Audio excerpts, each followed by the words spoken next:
Hello दोस्तों, आप सबका स्वागत है हमारे न्यू वीडियो में। रात के करीब 2:30 बज रहे होंगे। नाइट शिफ्ट करने के बाद मैं पैदल ऑफिस से घर की ओर लौट रहा था। वाहन न होने के कारण बीते 1-1.5 साल से महानगर की सूनी ब्यावान और लंबी सड़कें हमसाया बनकर मेरे साथ चलती हैं। बाप रे, इतनी लंबी लंबी और भूतियां सड़कें खत्म होने का नाम ही नहीं लेती। बस चलती रहती हैं, रुकने का नाम ही नहीं लेती। कहीं ऐसा घनघोर अंधेरा कि पैर कहाँ पड़ रहे हैं पता ही न चले, तो कहीं खंभों की लाइट से फूटते सफेद झिलमिलाते प्रकाश में नहाती सड़कों की खूबसूरती देखते ही बनती है। रोजाना का रूटीन होने के कारण अब इन सूनी और अंधेरी सड़कों से डर नहीं लगता। इन्हीं सूने और ब्यावान रास्तों पर दिन भर इतना हैवी ट्रैफिक और चहल पहल रहती है कि एक कदम पैदल चलना भी दूभर हो जाए। मई की बेरहम गर्मी, माथे से छूता पसीना, और ऐसे में अचानक हल्की हल्की ठंडी चलने लगे। माथे के पसीने से टकराती ठंडी हवा कितनी शीतलता प्रदान करती है।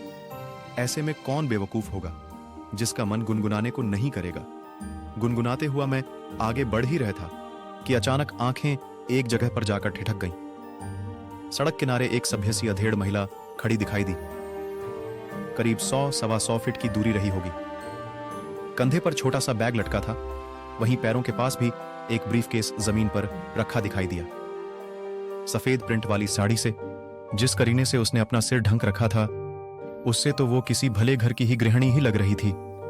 लेकिन इतनी रात गए, वो भी शहर के भीतर से गुजरने वाले हाईवे पर, कुछ अजीब सा लगा।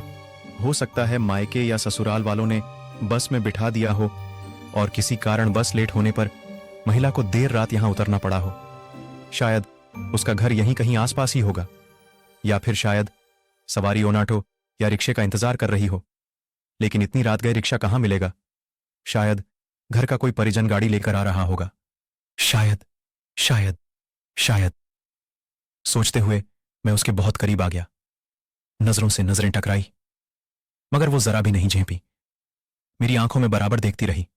भय का नामो निशान तक नहीं, वरना इतनी अंधेरी और सूनी रात में एक अकेली महिला।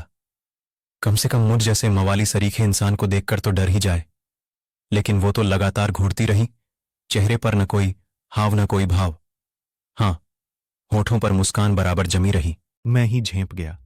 मुझे ही नजरें हटाना पड़ी, कहीं ऐसी वैसी तो नहीं। फिर एकदम से सिर झटक दिया। होगी कोई, मुझे क्या लेना देना। मैं तेजी से कदम बढ़ाता हुआ अनजान महिला को क्रॉस कर गया। अनजाने डर और शर्म के मारे मैंने फिर पलटकर नहीं देखा। न जाने वो क्या सोच बैठे।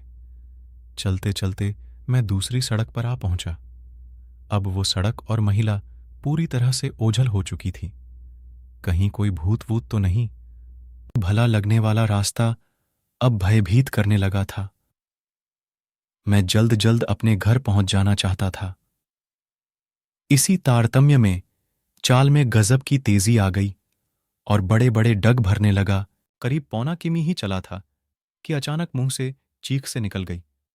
वो महिला करीब 100 गज दूर उसके सामने सड़क किनारे ठीक उसी ढंग से खड़ी दिखाई दी। कंधे पर बैग और जमीन पर ब्रीफकेस। ये कब यहां आ गई? एक ही रास्ता तो है। न कोई गाड़ी निकली और न ही वह पैदल दौड़ती हुई मुझसे आगे निकल गई। मेरा पूरा शरीर मारे डर के पसीने से तरबतर हो गया। लगा कि आज की रात आखिरी रात है। वो भूतिया औरत कुछ देर में मुझे चबा चबा कर खा जाएगी। मैं बेतहाशा भागा। इतनी तेज कि पता ही नहीं चला कि वो औरत कब पीछे रह गई। भागता रहा और सीधे घर पर जाकर ही रुका। सांसें ढौंकनी सी चल रही थीं। घर के बाहर ही कुछ पल खड़ा रहकर अपनी सांसों पर कंट्रोल किया। अगले दिन शाम करीब 5 बजे ऑफिस पहुंच गया। एक बुजुर्ग कर्मचारी को रात का सारा घटनाक्रम सुना डाला। हंसते हुए बोले, नूर चचा, अरे कहीं बूचड़ खाने के पास की बात नहीं कर रहा? बूचड़ खाना? मैं बुदबुदाया। हाँ, बूचड़ खाना, स्लॉटर हाउस, जहां जानवर कटते हैं। बेटा, वो सड़क बहुत खतरनाक है। बहुत हादसे होते हैं वहां। तेज रफ्तार बड़ी गाड़ियों ने बहुत सारे लोगों को कुचला है। सुना है कि कई साल बस का इंतजार कर रही एक औरत को भी एक ट्रक ने रौंद डाला था। तुझे ही नहीं, बहुत सारे लोगों को दिख चुकी है। लेकिन बेटा, भली औरत की रूह लगती है, कभी किसी को नुकसान नहीं पहुंचाती। मैं हैरान था और परेशान भी। अब कैसे निकलूंगा उस रास्ते से रात में पैदल? और एक आत्मा, औरत की रूह से आमना सामना हुआ है मेरा, वो भी भली औरत की रूह।